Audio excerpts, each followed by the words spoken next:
Hello friends, how are we today? I'm going to tell you the story of a little girl called Anne Frank. Can you imagine? All of us talk so much about a 40-day lockdown. That girl and her family were in a more severe lockdown for 2 years.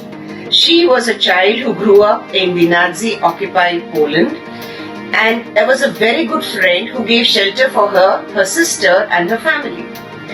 This little friend was always very positive and allowed Anne to look out and peep out through a little window on her attic.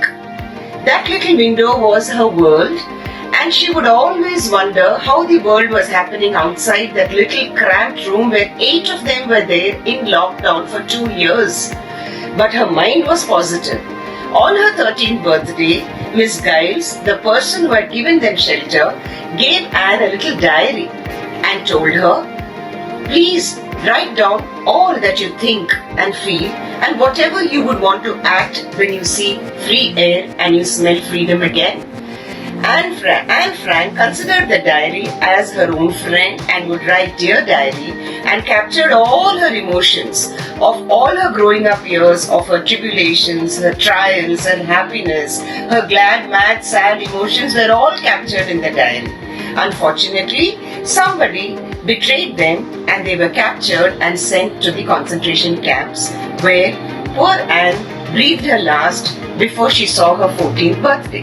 However, the little diary was saved by Miss Giles and it was given to her father, Otto Frank, who had the courage to publish it. Today, that diary is a forerunner for all those little children who have faced similar circumstances, and it gave an eye-opener to what would have happened during those troubled times. That is why children, remember I told you, start journaling from day 1 of the lockdown. Remember, you too are part of history in its own way. Thank you.